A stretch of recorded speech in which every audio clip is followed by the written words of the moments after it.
Hey guys, welcome back to my class.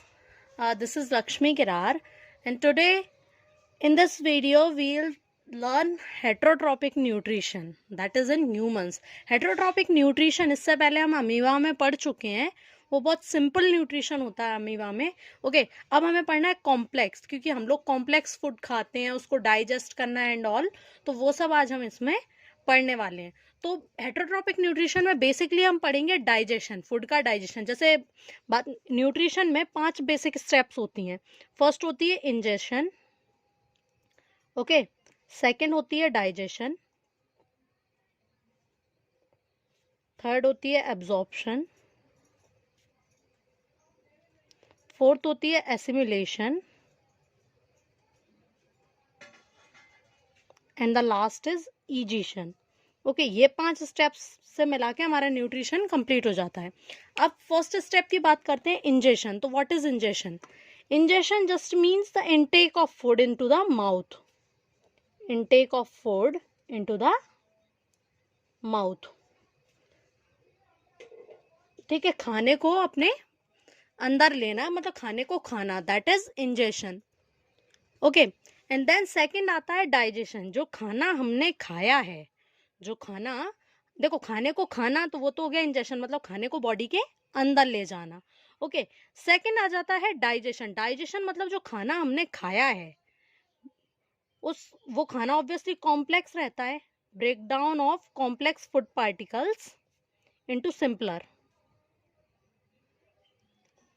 Particles into simpler particles या simpler nutrients, जैसे कि carbohydrates वगैरह की अगर हम बात करें तो.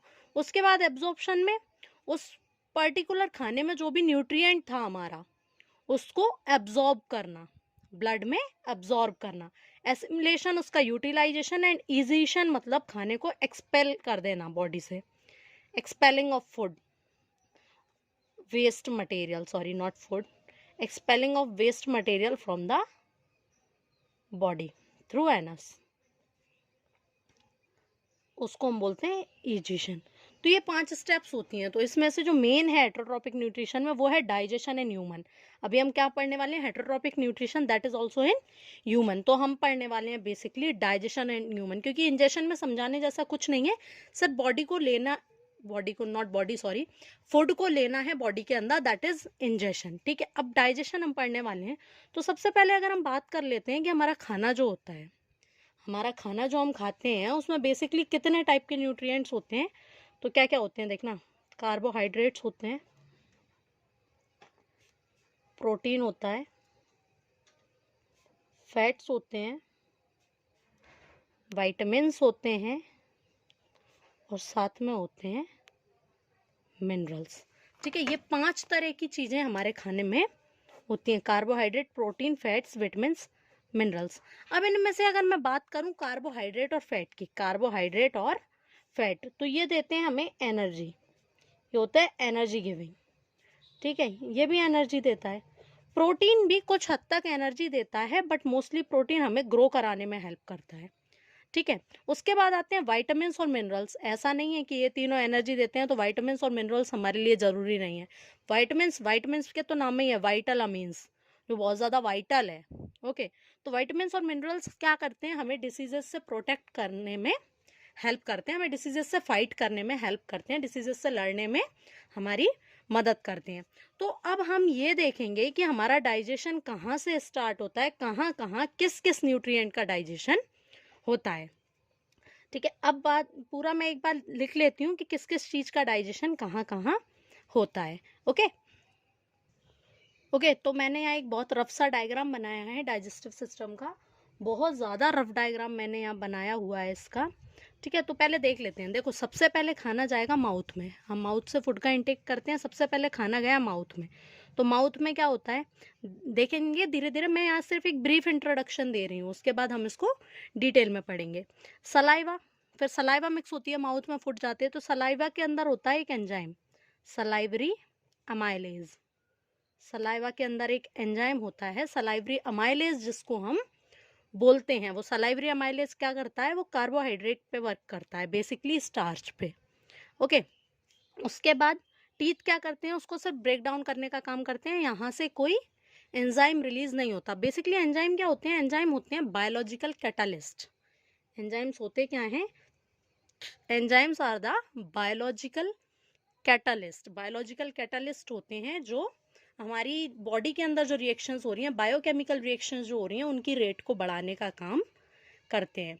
ओके, उसके बाद टीथ का क्या हो गया, सिर्फ टीथ का काम है सिर्फ खाने को छोटे छोटे पीसेस में ब्रेक करना, और उसमें सलाइवा मिक्स होके वो खाना हो जाता है मॉइस्ट, और उस पर एक एंजाइम वर्क करता है सलाइवरी अमाइलेज। तो उस खाने में जो भी स्टार्च होता है, ये सलाइवरी अमाइलेज क्या करता है, सलाइवरी अमाइलेज हमारा एक्ट करता है स्टार्च पे। सलाइवरी अमाइलेज काय पे एक्ट करता है, स्टार्च, और इसको ब्रेक डाउन करता है सिंपलर कार्बोहाइड्रेट्स में। सिंपलर कार्बोहाइड्रेट में स्टार्च एक बहुत ज़्यादा कॉम्प्लेक्स कार्बोहाइड्रेट है। ओके, सिंपलर कार्बोहाइड्रेट यानी ग्लूकोज वगैरह में इसको ब्रेक डाउन करने का काम कर देता है। उसके बाद टंग का काम होता है फूड को प्रॉपरली मिक्स करने में, उसको मूवमेंट टंग इसीलिए करते हैं, टंग नहीं होगी तो हमारा खाना प्रॉपरली सलाइवा के साथ मिक्स नहीं होगा। फिर ईसोफेगस, ईसोफेगस मतलब ये फूड पाइप, ईसोफेगस होता है ये हमारा फूड पाइप, ठीक है, इसी को हम ईसोफेगस बोलते हैं। तो ये जो फूड पाइप है, इसका काम क्या है, ये सिर्फ पासेज का काम करता है, मुंह से स्टमक तक खाना पहुंचाने का काम होता है ईसोफेगस का। ईसोफेगस में क्या होता है, इसमें कोई एंजाइम तो नहीं होता है, बट इस ईसोफेगस का बहुत बड़ा रोल है। जैसे देखना है, रफली मैं समझा रही हूँ, ये ईसोफेगस है, यहाँ खाना आया तो ये वाला पार्ट इसका ये डायलेट हो गया, ठीक है। फिर जब यहाँ खाना आएगा तो यहाँ से ये श्रिंक हो जाएगा और ये नीचे वाला डायलेट, तो इस तरह से ये खाना जो है वो नीचे पास होता जाएगा, तो ये इसको नीचे पहुंचाने में हेल्प करता है। ये जो मूवमेंट होता है ईसोफेगस में, इसको बोलते हैं पेरिस्टाल्टिक मूवमेंट। ईसोफेगस में कौन सा मूवमेंट होता है, पेरिस्टाल्टिक मूवमेंट होता है, या इस प्रोसेस को हम पेरिस्टालिसिस बोलते हैं, जिसके थ्रू खाना हमारे स्टमक में जाता है, ठीक है। ये तो बहुत सिंपल सी रिएक्शन थी। अब असली रिएक्शन स्टार्ट होगी हमारे स्टमक से लेके इन सब की, इनमें खाना कैसे क्या डाइजेस्ट होता है, कैसे होता है, तो उसको हम सीधा डिटेल में पढ़ लेते हैं। बस यहाँ थोड़ा सा मैं बस बता देती हूँ, स्टमक में होता है गैस्ट्रिक जूस रिलीज होता है। Gastric word is related with the stomach. Gastric juice में 3 चीजें निकलती हैं, HCl, एक एंजाइम होता है पेप्सिन, और साथ में निकलता है म्यूकस, ठीक है। स्मॉल इंटेस्टाइन में इंटेस्टाइनल जूस होता है, साथ में लिवर और पेनक्रियास का जूस भी इसी में आके मिलता है। लिवर से निकलता है बाइल जूस, ठीक है, और बाइल सॉल्ट्स क्या करते हैं वो अभी हम डिटेल में पढ़ रहे हैं। पेनक्रियास से क्या निकलता है, एक एंजाइम निकलता है ट्रिप्सिन। पेनक्रियास से क्या निकलता है, एक एंजाइम निकलता है ट्रिप्सिन, और एक एंजाइम निकलता है लाइपेज। और लार्ज इंटेस्टाइन में क्या होता है वो भी मैं आगे आपको बता रही हूँ। ओके, अब खाना एंटर हुआ हमारे स्टमक में। स्टमक के अंदर होता है गैस्ट्रिक जूस। गैस्ट्रिक जूस के अंदर क्या क्या होता है, HCl जो कि एसिड है, हाइड्रोक्लोरिक एसिड, पेप्सिन एक एंजाइम है, और म्यूकस रिलीज होता है। अब ये करते क्या क्या है वो देख लेते हैं। अब उससे पहले देख लेते हैं कि हमारे खाने में 5 न्यूट्रिएंट्स थे, कार्बोहाइड्रेट्स थे, प्रोटीन था, फैट्स थे, ठीक है। बेसिकली इन तीनों को डाइजेस्ट करने की बात होती है, बाकी विटामिन्स और मिनरल्स तो हमें प्रोटेक्ट करने का काम करते हैं। तो कार्बोहाइड्रेट जो हुआ है, इसका कुछ हद तक डाइजेशन कहाँ हो चुका है, इसका सलाइवा में डाइजेशन हो चुका है, मतलब सलाइवरी अमाइलेज इस पे वर्क कर चुका है, ठीक है। अब गैस्ट्रिक जूस में रिलीज हुआ HCl, पेप्सिन और म्यूकस। अब देखो, पेप्सिन तो क्या करेगा, प्रोटीन डाइजेस्टिंग एंजाइम है। पेप्सिन क्या है, प्रोटीन डाइजेस्टिंग एंजाइम है, ओके। पेप्सिन जो है वो प्रोटीन डाइजेस्टिंग एंजाइम है। और म्यूकस क्या करता है, अब HCl और म्यूकस का क्या काम है, तो HCl के 2 काम होते हैं। HCl का क्या क्या काम होता है, एक तो ये एसिडिक मीडियम प्रोवाइड करता है, एसिडिक मीडियम प्रोवाइड करता है हमारे फूड को, जो फूड स्टमक में एंटर हुआ है उसको एसिडिक मीडियम प्रोवाइड करता है। क्यों करता है, क्योंकि ये जो एंजाइम है पेप्सिन, ये जो एंजाइम है प्रोटीन डाइजेस्टिंग एंजाइम, ये एसिडिक pH पे ही वर्क करता है। पेप्सिन वर्क करता है एसिडिक pH पे, तो उसके लिए मीडियम को एसिडिक बनाने का काम करता है HCl।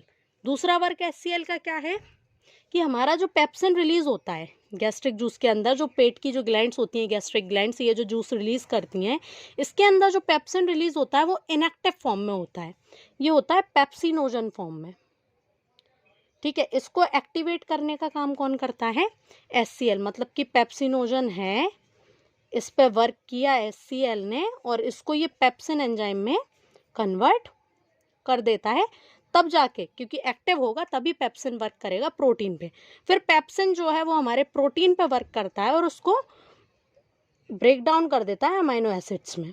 ठीक है, प्रोटीन पे वर्क करता है हमारा पेप्सिन और इसको अमीनो एसिड्स में कन्वर्ट कर देता है। अमीनो एसिड्स छोटे छोटे यूनिट हैं जिनसे प्रोटीन्स बनते हैं, जिनसे मिलके। ओके, तो प्रोटीन डाइजेस्टिंग एंजाइम कौन सा है? पेप्सिन। तो पेप्सिन प्रोटीन पे वर्क करता है, उसको ब्रेक कर देता है अमीनो एसिड्स में। तो ये काम हुआ पेप्सिन का। Now the third thing is mucus. तो म्यूकस का वर्क क्या होता है? ये जो म्यूकस है, अब HCl हमने इससे पहले वाले चैप्टर में पढ़ा था, एसिड बेस एंड सॉल्ट में। HCl जो है बहुत ज़्यादा कॉन्सेंट्रेटेड होता है, स्ट्रॉन्ग एसिड है HCl, और जो पेट में रिलीज होता है उसका pH होता है लगभग 2। ठीक है, 2 pH होता है, दैट मीन्स ये बहुत ज़्यादा कॉन्सेंट्रेटेड फॉर्म में रहता है। तो ऑब्वियसली एक चांस है कि हमारी जो स्टमक की जो वॉल है, इनर लाइनिंग है स्टमक की, वो इससे अफेक्ट हो सकती है। तो हमारी स्टमक की इनर लाइनिंग इससे इफेक्ट ना हो, मस्कुलर लाइनिंग को प्रोटेक्ट करने के लिए म्यूकस रिलीज होता है, ताकि ये जो HCl है वो मस्कुलर जो लाइन है, मस्कुलर इनर लाइनिंग है स्टमक की, उसके कांटेक्ट में ना है। Protect our stomach from harsh effects of HCl। तो म्यूकस का काम क्या हुआ? उसको, किसको? स्टमक को HCl के हार्श इफेक्ट से बचाने का काम करता है म्यूकस। ये है HCl। इसी की वजह से जब ये HCl पेट में ज़्यादा रिलीज हो जाता है तो ये एसिडिटी करता है। तो पेट में जो एसिडिटी होती है वो इसी की वजह से होती है। ओके, अब इसके बाद जो फूड है हमारा, इतना काम स्टमक में हो गया। इसके बाद हमारा जो फूड है, स्टमक से क्या कनेक्ट रहती है? Small intestine. Now the food enters in small intestine. अब फूड कहाँ एंटर कर गया? स्मॉल इंटेस्टाइन में हम डाइजेशन अब पढ़ेंगे। अब स्मॉल इंटेस्टाइन में फूड एंटर कर गया। स्मॉल इंटेस्टाइन में एंटर करने के लिए स्टमक और स्मॉल इंटेस्टाइन के बीच में होती हैं sphincter muscles. Sphincter muscle stomach से थोड़े थोड़े स्मॉल अमाउंट्स में फूड को स्मॉल इंटेस्टाइन तक ट्रांसफ़र करने का काम करती हैं। अब स्मॉल इंटेस्टाइन में आ गया। स्मॉल इंटेस्टाइन में इसको सीक्रेशन मिलता है लिवर से भी और पेनक्रियास से भी। मतलब स्मॉल इंटेस्टाइन में लिवर का सीक्रेशन भी आता है और पेनक्रियास का सीक्रेशन भी आता है, और इंटेस्टाइनल जूस तो आता ही है। इंटेस्टाइन, स्मॉल इंटेस्टाइन में जो ग्लैंड्स होती हैं वो इंटेस्टाइनल जूस सीक्रेट करती हैं, ये भी होता है। तो इन तीनों की वजह से देखना, लिवर से क्या होता है? बाइल जूस सीक्रेट होता है। पेनक्रियास से पेनक्रियाटिक जूस होता है जिसमें कुछ एंजाइम्स होते हैं। तो इन सब की वजह से स्मॉल इंटेस्टाइन को साइट ऑफ कंप्लीट डाइजेशन कहा जाता है। स्मॉल इंटेस्टाइन को साइट ऑफ कंप्लीट डाइजेशन कहा जाता है क्योंकि कार्बोहाइड्रेट, प्रोटीन और फैट तीनों का ऑलमोस्ट डाइजेशन यहाँ कंप्लीट हो जाता है। That's why small intestine is known as the site of complete digestion. तो अभी तक तो हमने कार्बोहाइड्रेट का डाइजेशन पढ़ा था, प्रोटीन का पढ़ा। प्रोटीन का कहाँ हो गया? स्टमक में। पूरा नहीं हुआ, काफ़ी हद तक हो गया। ठीक है, अब फैट का बचा और कुछ प्रोटीन्स का भी बचा है और कार्बोहाइड्रेट्स का भी। अब देख लेते हैं कैसे होगा। ओके, स्मॉल इंटेस्टाइन में जो एंजाइम्स होते हैं पेनक्रियास के, पेनक्रियाटिक एंजाइम्स जो होते हैं वो वर्क करते हैं एल्कलाइन पीएच पे। Alkaline related to alkali, the basis that are soluble in water. Okay, तो उसको जो एल्कलाइन मीडियम प्रोवाइड करने का काम करता है बाइल जूस। तो पहली चीज सीक्रेट हुई थी लीवर से, जो कि है बाइल जूस। बाइल जूस का क्या काम होता है? Provide alkaline medium. क्या करता है? एल्कलाइन मीडियम प्रोवाइड करता है ताकि पेनक्रियाटिक एंजाइम्स प्रॉपर वर्क कर सकें। फिर पेनक्रियाज में दो तरह के एंजाइम होते हैं। एक होता है ट्रिप्सिन और दूसरा होता है लाइपेज। ट्रिप्सिन जो है वो प्रोटीन डाइजेस्टिंग एंजाइम है, प्रोटीन को कन्वर्ट करेगा अमीनो एसिड्स में। ठीक है, अब इसके अलावा क्या हुआ? इसमें लिवर में बाइल जूस के साथ बाइल सॉल्ट्स भी रिलीज होते हैं, लिवर में होते हैं बाइल सॉल्ट्स। ये बाइल सॉल्ट्स क्या करते हैं, हमारे फूड में फैट जो है वो बहुत बड़े बड़े ग्लोब्यूल्स के फॉर्म में प्रेजेंट होता है फैट। तो इन फैट को छोटे छोटे छोटे छोटे ड्रॉपलेट्स में तोड़ने का काम करते हैं बाइल सॉल्ट्स। बाइल सॉल्ट्स क्या करते हैं, इस फैट ग्लोब्यूल को छोटे छोटे फैट ड्रॉपलेट्स में तोड़ने का काम करते हैं। ये जो प्रोसेस होती है फैट को ब्रेक डाउन करना छोटे छोटे ड्रॉपलेट्स में, इसको बोलते हैं इमल्सिफिकेशन ऑफ फैट। इसको क्या बोलते हैं, इमल्सिफिकेशन ऑफ फैट। तो इमल्सिफिकेशन ऑफ फैट कौन करता है, बाइल सॉल्ट्स करते हैं। अगर इमल्सिफिकेशन नहीं होगा फैट का तो फैट को डाइजेस्ट करना पॉसिबल नहीं है। और एक बार जब फैट का इमल्सिफिकेशन हो जाता है तो ये जो लाइपेज एंजाइम है जो पेनक्रियास से रिलीज हुआ है, लाइपेज लिपिड वर्ड से रिलेटेड है, as word is the use for enzyme and lip is for lipid. तो लिपिड पे जो एंजाइम वर्क करता है that is lipase, lipid means fat. तो ये जो लाइपेज एंजाइम है वो करता है break down of fat into fatty acids and glycerol, fatty acid and glycerol. तो देखो प्रोटीन का और किसने कर दिया, ट्रिप्सिन ने कर दिया, और फैट का किसने कर दिया, लाइपेज ने कर दिया। हो गया डाइजेशन। इसके अलावा जो इंटेस्टाइनल जूस होता है वो बाकी बचे हुए प्रोटीन को तोड़ देता है अमीनो एसिड्स में, कार्बोहाइड्रेट को तोड़ देता है ग्लूकोज में, और फैट को तोड़ देता है फैटी एसिड एंड ग्लिसरॉल में। अब ये देखिए प्रोटीन टूटता है अमीनो एसिड्स में, और जो कार्बोहाइड्रेट्स हैं, सबसे सिंपल कार्बोहाइड्रेट होता है ग्लूकोज, तो वो ग्लूकोज में टूटते हैं। और लास्ट है फैट, फैट टूटता है हमारा फैटी एसिड्स और ग्लिसरॉल में। ये हुआ इंटेस्टाइन का डाइजेशन वाला पार्ट। ओके, क्या क्या हो गया, प्रोटीन को तोड़ा ट्रिप्सिन एंजाइम ने, ट्रिप्सिन एंजाइम को वर्क करने के लिए मीडियम, अल्कलाइन मीडियम किसने प्रोवाइड किया, बाइल जूस, जो कि किससे सीक्रेट हुआ था, लिवर से। ठीक है, लिवर से बाइल जूस के अलावा और क्या सीक्रेट हुआ था, बाइल सॉल्ट्स। बाइल सॉल्ट्स ने क्या किया, इमल्सिफिकेशन ऑफ फैट। इमल्सिफिकेशन होने के बाद फैट का ब्रेक डाउन किसने किया, लाइपेस एंजाइम। लाइपेस एंजाइम कहाँ से रिलीज हुआ था, पेनक्रियास से। ओके, तो ये सारा काम हो गया। That's why small intestine is known as site of complete digestion, क्योंकि डाइजेशन यहाँ पे हमारा कंप्लीट हो चुका है। अब डाइजेशन के बाद देखते हैं कि स्मॉल इंटेस्टाइन में और क्या होता है। अब ये डाइजेशन वाला पार्ट हुआ। अब स्मॉल इंटेस्टाइन में एक स्ट्रक्चर होता है फिंगर लाइक प्रोजेक्शन, ऐसा कुछ स्ट्रक्चर होता है, ऐसा जगह जगह काफ़ी सारा प्रोजेक्शन होता है। ये जो फिंगर लाइक स्ट्रक्चर आपको दिख रहे हैं इनको हम बोलते हैं विलाय। इनको हम क्या बोलते हैं, विलाय या विली भी कुछ लोग बोलते हैं। These are present in the small intestine. ये कहाँ प्रेजेंट होती हैं, स्मॉल इंटेस्टाइन में।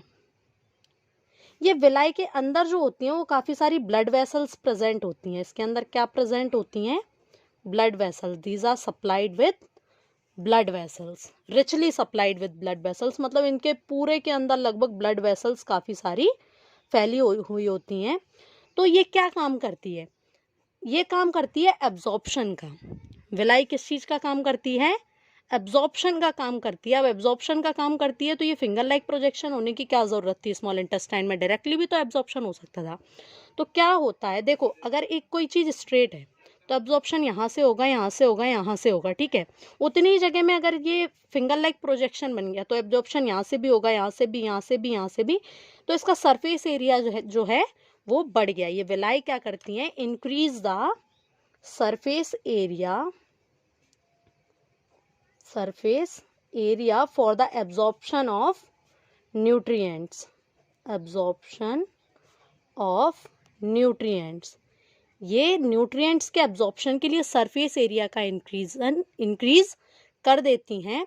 That's why these are present in the small intestine. तो इनकी हेल्प से हमारा जो फूड है, फूड में जो भी न्यूट्रिएंट्स है, क्योंकि प्रोटीन डाइजेस्ट हो चुका है तो अमाइनो एसिड ये एब्जॉर्ब करेंगी, कार्बोहाइड्रेट डाइजेस्ट हो चुका है तो ये ग्लूकोज को भी ब्लड में पहुंचा देंगे एब्जॉर्ब करके, क्योंकि इनके नीचे ब्लड वेसल्स हैं काफ़ी सारी। ओके, उसके अलावा फिर हमारा फैट डाइजेस्ट होकर फैटी एसिड और ग्लिसरॉल में कन्वर्ट हो चुका है तो वो भी एब्जॉर्ब हो जाएगा। उसके बाद खाना हमारा एंटर करेगा इनटू द लार्ज इंटेस्टाइन।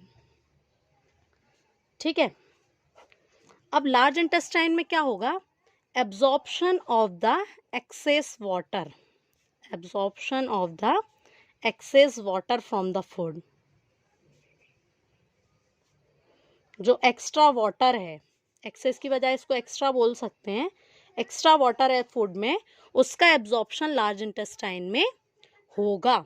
ठीक है, पूरे वाटर का एब्जॉर्प्शन नहीं होगा क्योंकि वेस्ट मटेरियल जो हमारी बॉडी से एक्सपेल किया जाता है वो पाउडर्ड फॉर्म में नहीं होता है, उसमें कुछ अमाउंट में वाटर प्रेजेंट होता है।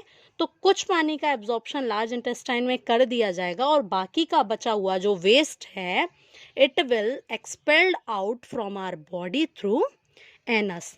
ये हमारा स्ट्रक्चर था लार्ज इंटेस्टाइन का, यहाँ से ये होते हुए खाना पूरा, ये लार्ज इंटेस्टाइन का स्ट्रक्चर था और ये लास्ट में था एनस। तो ऐसे होते हुए पानी एब्जॉर्ब होते हुए इसके बाद यहाँ से एनस से खाने को जो वेस्ट मटेरियल है उसको बॉडी से बाहर एक्सपेल आउट कर दिया जाता है। ठीक है, अब एक बात और यहाँ एक इंटरेस्टिंग फैक्ट जानने लायक ये है कि जो हमारी स्मॉल इंटेस्टाइन होती है, स्मॉल इंटेस्टाइन की जो लेंथ होती है वो काफ़ी ज़्यादा होती है, स्मॉल इंटेस्टाइन की लेंथ ज़्यादा होती है as compare to large intestine. फिर लार्ज इंटेस्टाइन को लार्ज इंटेस्टाइन क्यों कहते हैं, लार्ज इंटेस्टाइन को लार्ज इंटेस्टाइन इसलिए कहते हैं क्योंकि इसकी विड्थ स्मॉल इंटेस्टाइन से ज़्यादा होती है। एक्चुअल में स्मॉल इंटेस्टाइन काफ़ी ज़्यादा लंबी होती है, इसीलिए वो कॉइल्ड फॉर्म में होती है, ताकि और स्मॉल इंटेस्टाइन कॉइल्ड होने के बाद भी, इतनी बड़ी होने के बाद भी, फिर उसमें फिंगर लाइक प्रोजेक्शंस होते हैं जिनको हम विलाई या विली बोलते हैं, जो एब्जॉर्प्शन करने का काम करती हैं और इनकी वजह से क्या होता है, सरफेस एरिया इंक्रीज होता है। ओके, ये बात हुई लार्ज इंटेस्टाइन की। अब यहाँ एक स्ट्रक्चर दिख रहा है, ये क्या है, इसको बोलते हैं वर्मीफॉर्म अपेंडिक्स। ये है वर्मीफॉर्म अपेंडिक्स। इसका पहले काम होता था जब घास फूस वगैरह हम ज़्यादा खाते थे, ये घास, इसमें एक बैक्टीरिया रहता था जो घास के अंदर जो सेल्यूलोज होता है उसको डाइजेस्ट करने का काम करता था। अब ये हमारी बॉडी में इसका यूज़ नहीं है, तो ऐसे जो ऑर्गन्स हैं जिनका यूज़ नहीं होता उनको हम वेस्टिजियल ऑर्गन कहते हैं। ठीक है, ये धीरे धीरे ख़त्म होने लगते हैं बॉडी में से, तो ये बहुत ज़्यादा श्रिंक हो चुका है। ओके, ये बात हुई वर्मीफॉर्म अपेंडिक्स की। एक चीज़ और, अब स्मॉल इंटेस्टाइन की बात करते हैं। स्मॉल इंटेस्टाइन की जो लेंथ है वो अलग अलग ऑर्गेनिजम्स में अलग अलग होती है। जैसे कि हम हैं, हम ओमनीवोर्स हैं, तो हमें लगभग कुछ 5 पॉइंट समथिंग कुछ मीटर होती है। स्मॉल इंटेस्टाइन की जो लेंथ है वो 5 पॉइंट समथिंग अप्रॉक्स 5 मीटर होती है। ठीक है, और हर्बीवोर्स जो हैं, क्योंकि उन्हें सेल्यूलोज डाइजेस्ट करना होता है और सेल्यूलोज इजीली डाइजेस्ट नहीं होता है, इसलिए उनकी स्मॉल इंटेस्टाइन जो होती है वो हमारी स्मॉल इंटेस्टाइन से लार्ज होती है। उसी तरह अगर कार्निवोर्स की बात करें तो मीट वगैरह जो फ्लैश वगैरह है वो इजीली डाइजेस्ट हो जाता है, इसलिए उन्हें उतनी बड़ी स्मॉल इंटेस्टाइन की नेसेसिटी नहीं है। तो उनकी स्मॉल इंटेस्टाइन की जो लेंथ होती है वो कम होती है as compare to our small intestine. Okay, तो ये जो है हेटेरोट्रॉपिक न्यूट्रिशन इन ह्यूमन ख़त्म हो चुका है। नेक्स्ट वीडियो में हम पढ़ेंगे रेस्पिरेशन वाला पार्ट। तब तक अगर आपको इतने पार्ट में, न्यूट्रिशन वाले पार्ट में अगर आपको कोई भी डाउट लगता है तो you are free to ask. Video कैसा लगा है मुझे देख के ज़रूर बताएं। Thank you so much.